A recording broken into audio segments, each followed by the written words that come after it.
Même s'ils étaient isolés dans une ville quelconque, les vitraux de la cathédrale de León et les peintures murales romanes de son panthéon royal mériteraient un grand détour, mais la ville ne se limite pas à cela. Capitale provinciale attrayante qui accueille les pèlerins du chemin de Saint-Jacques de Compostelle par milliers, elle se présente également comme une ville universitaire animée, avec notamment certains des meilleurs bars à tapas d'Espagne. Les beaux quartiers de la vieille ville et de la nouvelle ville se complètent, en arrière-plan de vastes jardins en bordure de rivière, et bien que les principaux monuments de la ville soient réputés, León est aussi un endroit idéal pour passer 1 ou 2 jours de détente. De grandes parties des murs médiévaux sont encore intactes et l'enchevêtrement de rues étroites est partiellement délabré, mais les bâtiments vétustes aux couleurs ocre et rose délavées donnent au casco antiguo un charme tout particulier. Le jour, à part la foule autour de la cathédrale et de San Isidoro, tout est plus calme dans les jolies ruelles et sur les places, mais toujours avec le passage des randonneurs du Camino qui arrivent et se dirigent vers la ville. La nuit, la vieille ville s'anime, les rues sont bondées de monde et les bars sont pleins à craquer. L'activité bat son plein pendant la Semana Santa et les fêtes de San Juan et San Pedro, la dernière semaine de juin. Les célébrations, qui se concentrent autour de la Plaza Mayor, sont assez délirantes, avec un agréable mélange d'apparat médiéval et de bouffonnerie. Hormis une présence romaine précoce, l'histoire de León est surtout celle de la Reconquête. En 914, alors que les chrétiens se dirigeaient vers le sud depuis les Asturies, le roi asturien Ordonio II a transféré sa capitale d'Oviedo à León. Bien qu'elle ait été saccagée par le redoutable Al-Mansour en 996, la nouvelle capitale a rapidement éclipsé l'ancienne, à mesure que de plus en plus de territoires passaient sous le contrôle de León, ils étaient divisés en nouveaux groupements administratifs. En 1035, le comté de Castille est devenu un royaume à part entière dont la capitale était Burgos. Pendant les 2 siècles suivants, León et la Castille ont mené conjointement la guerre contre les Maures, jusqu'à ce que, au XIIIe siècle, la Castille en vienne à dominer son royaume fondateur. Ces 2 siècles furent néanmoins la période de la plus grande prospérité de León, d'où datent la plupart de ses plus beaux édifices. La cathédrale. En ville, tous les regards sont attirés par l'imposante cathédrale gothique, qui date des dernières années de la splendeur de León. Ses vitraux en particulier, commencés à partir du XIIIe siècle, n'ont rien à envier aux chefs-d'œuvre de n'importe quelle cathédrale européenne. Ils couvrent 2000 mètres carrés, ce qui les place au 2e rang mondial après Chartres, et offrent un kaléidoscope de lumière qui pénètre à travers des murs de verre multicolores. Si une telle utilisation du verre est d'inspiration purement française, les couleurs utilisées ici, rouge, or et jaune, sont fondamentalement espagnoles. L'écran de verre ajouté au cœur, par ailleurs sombre, permet de voir clairement l'autel et ne fait que renforcer la sensation de lumière omniprésente avec ses réfractions étonnantes. La façade ouest. Avant d'entrer, prenez un moment à l'extérieur pour apprécier la magnifique façade occidentale à triple arcade, donnant sur la Plaza Regia, dominée par une rosace massive et comprenant 2 tours et une nef détachée soutenue par des arcs-boutants, un motif répété à l'angle sud. Au-dessus de la porte centrale, le jugement dernier est en train de se dérouler, avec les marmites de l'enfer qui font un festin de pêcheurs bouillis. Museo Catedralicio Diocesano. Vous pouvez vous promener dans le corps principal de la cathédrale et admirer les vitraux gratuitement, mais pour voir les cloîtres, les stèles sculptées du chœur, les riches chapelles latérales et les trésors du musée, vous devez payer pour visiter ce que l'on appelle le Museo Catedralicio Diocesano. La visite complète comprend également une visite guidée de l'ensemble du complexe. Vous pouvez éviter la visite guidée en optant pour une visite partielle, qui comprend le cloître et une sélection de chapelles et de salles d'art religieux, ou simplement visiter le cloître seul. Cela vaut vraiment la peine. Il est magnifiquement sculpté, et il reste juste assez de fresques murales délavées et de détails colorés entre les délicates arches nervurées pour indiquer à quel point le cloître était autrefois riche et éclatant. La plateforme. Les vitraux et la maçonnerie de la cathédrale font l'objet d'une restauration de longue haleine et qui, pour une fois, profite aux visiteurs car une plateforme a été érigée au-dessus de la nef centrale pour permettre aux artisans de travailler en toute sécurité. Les visites en petits groupes sont autorisées pendant la journée pour s'approcher de très près des vitraux, un point de vue vraiment magnifique et très différent de celui du cœur de l'église. Les visites nocturnes en été offrent une autre perspective, car l'absence de lumière du jour fait ressortir la couleur naturelle de la pierre tandis que les vitraux, désormais éclairée par un éclairage artificiel, brille dans l'ombre de la cathédrale. Notez que l'ascension de la plateforme implique de monter un escalier métallique suspendu à un échafaudage de 16 mètres de haut, ce qui n'est pas du goût de tout le monde. La Plaza Mayor. À quelques minutes de marche au sud de la cathédrale se trouve l'élégante Plaza Mayor, avec ses arcades, qui, pour une fois en Espagne, n'est pas le centre d'intérêt principal de la ville et n'en est que plus calme, du moins en journée. Elle se trouve à la limite de la zone de vie nocturne, qui déborde de la Plaza de San Martín voisine, également assez charmante. Plaza de Santa María del Camino. La place favorite de Léon est la Plaza de Santa María del Camino, une magnifique place pavée avec 2 grands arbres donnant de l'ombre, une ancienne arcade en bois et la jolie église romane de Nuestra Señora del Mercado. Le nom rappelle que la place était autrefois le site du marché aux grains de la ville, elle est toujours connue sous le nom de Plaza del Grano. Le clocher de l'église est flanqué de 2 lions en pierre, petits mais majestueux. La Plaza del Conde-Luna. Le Mercado del Conde-Luna, qui se tient tous les jours au milieu de la Plaza del Conde-Luna, offre un cours accéléré de cuisine léonaise, en particulier des viandes que vous verrez sur tous les menus, pas seulement le chorizo, l'agneau et le steak, mais aussi les tripes et les pieds, la morcilla, boudin, et la costilla de cerdo, côte de porc fumé. Le marché est entouré des rues commerçantes les plus caractéristiques de la vieille ville, comme Calle de la Rua et Calle Azabacheria. Palais des Condes de Luna. Face au marché, le bâtiment le plus remarquable de la place est le Palacio de los Condes de Luna, qui date du XVIe siècle, ancienne résidence des comtes de Luna, avec son élégante façade et ses arcades aux fenêtres. Il appartient aujourd'hui au gouvernement régional, qui a installé en 2010 une exposition célébrant les 1100 années du royaume de Léon, qui a duré de 910 à 1230. L'exposition est toujours visible et le palais a été magnifiquement restauré. Iglesia de San Salvador del Palat del Rey. Probablement la plus ancienne église de la ville, San Salvador a été fondée par Ramiro II au Xe siècle et a servi de panthéon aux rois asturiens, d'où la désignation Palat del Rey, jusqu'à ce qu'elle soit remplacée par celle de San Isidoro. Il ne reste pratiquement rien de l'église d'origine, ni de sa remplaçante mozarabe, mais ce bâtiment a été restauré avec soin pour servir de salle d'exposition, axée sur l'art, l'architecture et la photographie. Plaza de Santo Domingo. La partie basse de la vieille ville est marquée par une série de bâtiments remarquables disposés autour du rond-point de la Plaza de Santo Domingo. Le modeste ayuntamiento se trouve sur sa propre place, en face du Palacio de los Guzmanes, de style Renaissance. Mais c'est la Casa des Botines, de style faux gothique et à la tour exubérante, qui vole la vedette. Cette œuvre précoce, 1892, de l'architecte moderniste Antoni Gaudí est aujourd'hui un espace d'exposition et le bâtiment de la banque Cara España. Saint-Georges, le saint patron catalan, fait de son mieux pour maîtriser un dragon au-dessus de l'entrée, tandis qu'assis sur un banc en face se trouve une statue en bronze de Gaudí lui-même, examinant ses plans pour le bâtiment. Basilica de San Isidoro.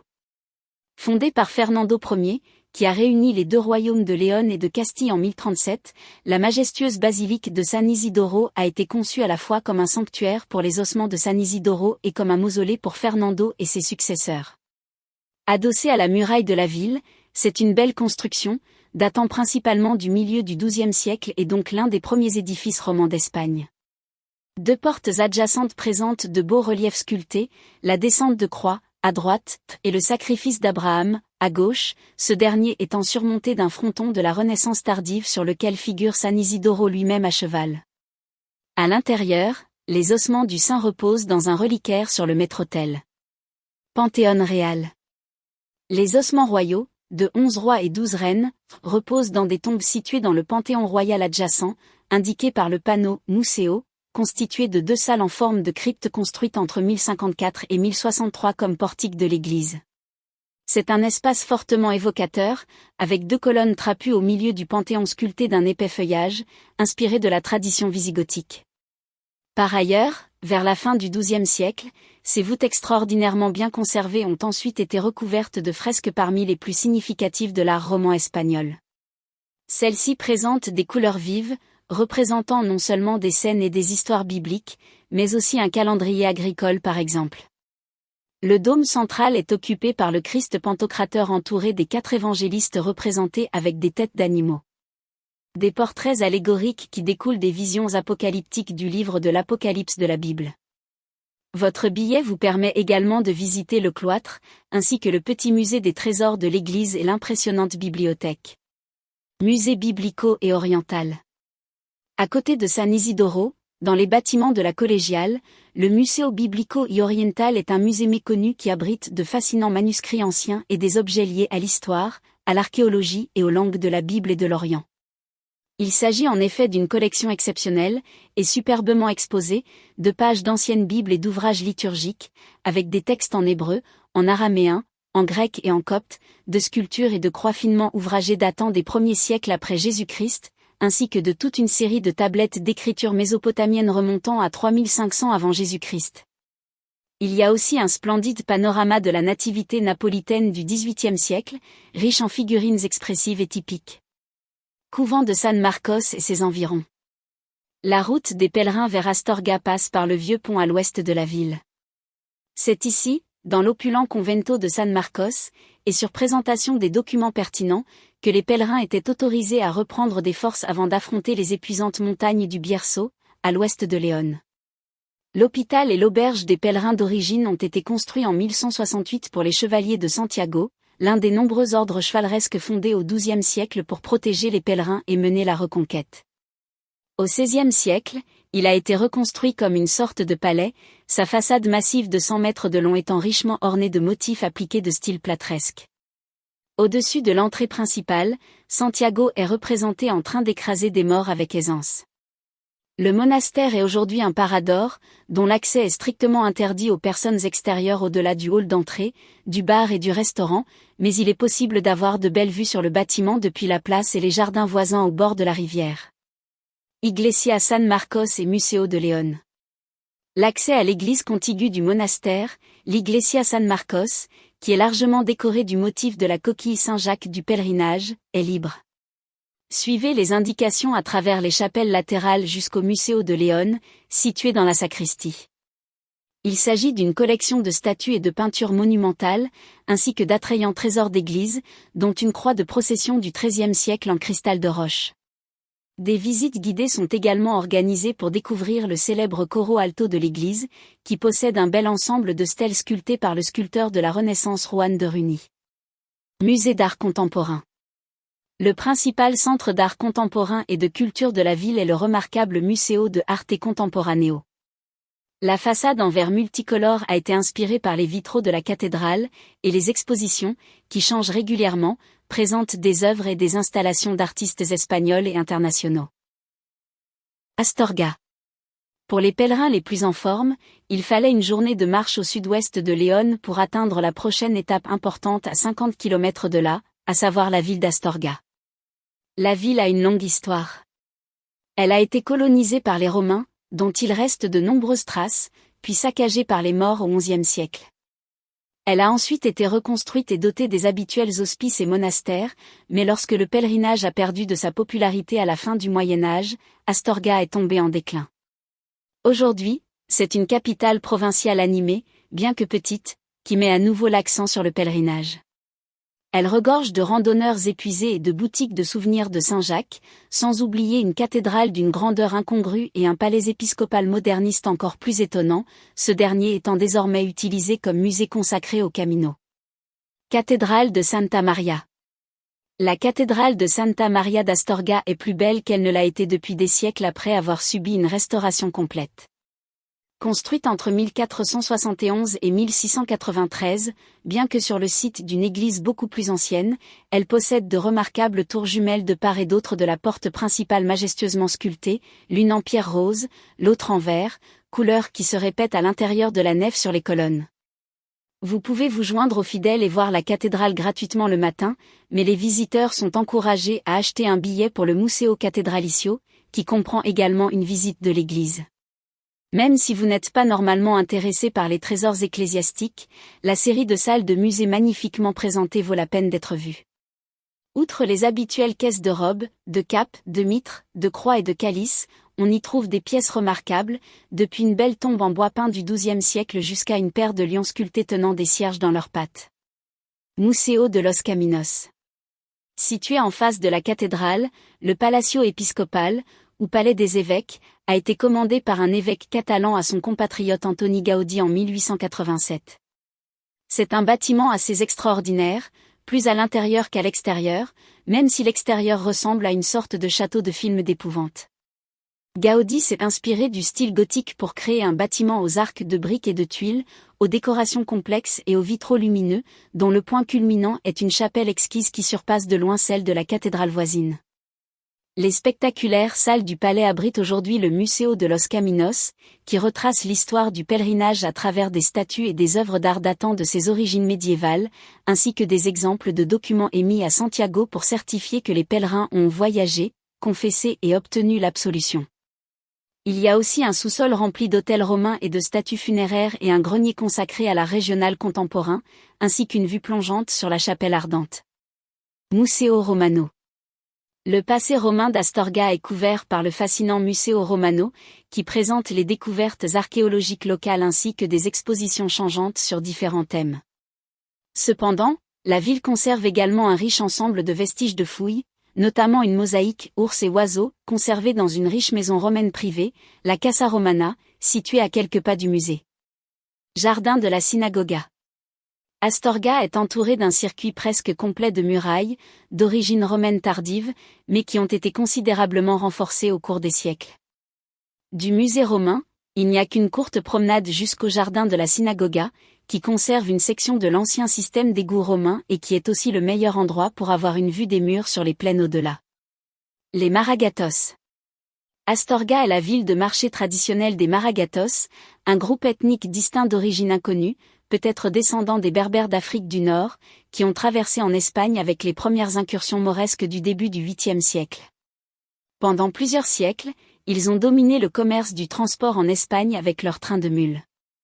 Ne se mariant qu'entre eux, ils ont conservé leur tradition et leur individualité jusqu'à ces dernières décennies.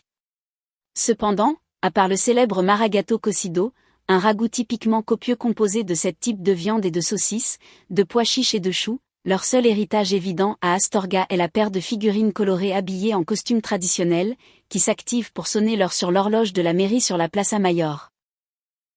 Castillo de los Polvasares. Une excursion fascinante au départ d'Astorga permet de découvrir l'improbable village de Castillo de los Polvasares, considéré comme l'archétype du village Maragat, et aujourd'hui préservé avec zèle en tant que patrimoine local. Il est principalement constitué d'une longue rue principale pavée et d'une petite église surmontée d'une cigogne, le reste étant constitué d'une charmante collection de maisons en pierre du XVIIIe siècle, de couleur ocre, avec des jardinières et des panneaux annonçant la vente de miel. Seuls les résidents peuvent y accéder en voiture, et en découvrant Castillo au bon moment, lorsqu'il n'y a aucune circulation et que seuls les pas des pèlerins viennent troubler cette scène intemporelle, on pourrait s'y croire dans un village de contes de fées. Il y a plusieurs cafés et restaurants, et quelques lieux d'hébergement si vous souhaitez y passer une nuit pleine de quiétude. Ponferrada. À première vue, la vallée en forme de cuvette, fortement industrialisée, centrée sur la ville moyenne de Ponferrada, semble avoir peu à offrir, mais le terrain montagneux du Bierzo possède des paysages aussi pittoresques que d'autres en Espagne. La ville elle-même résume cette dichotomie, dominée par ses entreprises industrielles périphériques et ses banlieues qui s'étendent, mais avec un vieux quartier charmant et préservé, dans lequel se traînent les pèlerins fatigués qui se préparent à affronter les montagnes à venir. La vieille ville et la nouvelle ville sont séparées par le Rio Sil, enjambé par un pont en fer qui a donné son nom à Ponferrada, au-dessus duquel se dressent les hauts murs de l'impressionnant château. Le vieux quartier. La vieille ville mérite au moins une promenade et une tasse de café sur l'une de ses places restaurées. Depuis la place principale, la Plaza del Ayuntamiento, l'itinéraire évident passe par la pittoresque Puerta del Reloj, porte de l'horloge, pour descendre vers la jolie Plaza Virgen de la Encina, qui est dominée par la plus belle église Renaissance de la ville et le mur d'enceinte du château. Castillo de los Templarios. Il y a quelques musées locaux à Ponferrada, mais le seul site incontournable est celui que vous ne pouvez littéralement pas manquer, le Castillo de los Templarios, qui se dresse au-dessus de la rivière. Fondé par les Templiers au XIIIe siècle, c'est un château classique avec des tourelles et des créneaux fantaisistes, qui a retrouvé tout son attrait après une belle restauration. Las Médulas. À 20 km au sud-ouest de Ponferrada se trouve Las Médulas, les vestiges déchiquetés de collines ravagées par l'exploitation minière romaine. 900 000 tonnes d'or ont été arrachées au flanc des collines à l'aide de canaux spécialement construits, laissant un paysage étrange et fascinant qui rappelle l'Arizona, parsemé de grottes et d'aiguilles de roches rouges. Juste à la sortie de Carucedo, sur la N536, la route se divise, l'embranchement de droite menant sur 3 km au village de Las Médulas. C'est un bel endroit avec des maisons en pierre restaurées, des rosiers grimpants et des châtaigniers qui s'étendent derrière les plus grands affleurements rocheux. Un ensemble de cafés et de bars au style rustique soigneusement entretenu accueille les visiteurs d'un jour. Plusieurs sentiers balisés mènent aux spectaculaires travaux miniers, les plus courts étant la randonnée vers le lac Somido, 3 km aller-retour, 45 minutes, pour de superbes vues sur les affleurements, et le sentier Las Valignos, 4 km, 1h15, qui vous emmène en partie dans les anciennes mines elles-mêmes. Mirador de Orellana. Le Mirador de Orellana offre le panorama le plus spectaculaire sur toute la zone de pic effrité. Une déviation du sentier Las Valignos y mène, où vous pouvez y accéder directement en prenant la bifurcation de gauche à la sortie de Carucedo et en remontant sur 4,5 km, à travers le village de Orellana. Du parking aux plateformes d'observation, il y a une marche assez raide d'environ 600 mètres. Villafranca del Bierzo. Dernière halte avant la montée en Galice, Villafranca del Bierzo, à 22 km de Ponferrada, était l'endroit où les pèlerins à bout de force pouvaient se dégonfler de la marche finale. Ceux qui arrivaient à la Puerta del Perdón, porte du pardon, de la petite église romane du village pouvaient en effet bénéficier des mêmes avantages d'exemption d'années de purgatoire que s'il avait été jusqu'à Saint-Jacques de Compostelle. La ville elle-même est tranquillement enchanteresse, avec un enchevêtrement de ruelles, des maisons aux toits d'ardoise, de belles collines alentour, l'air frais de la montagne et le Rio Bourbia limpide offrant un cadre qui rappelle vaguement l'Écosse. Le lien historique avec les pèlerins en fait un endroit idéal pour s'arrêter pour la nuit, avec de nombreux hébergements à prix raisonnable et une multitude de restaurants proposant des menus pèlerins à bon prix. Sur ce guide est désormais terminé. J'espère que cela vous a plu, et si c'est le cas, n'hésitez pas à vous abonner à la chaîne pour suivre nos prochaines balades. À très bientôt, et bon voyage.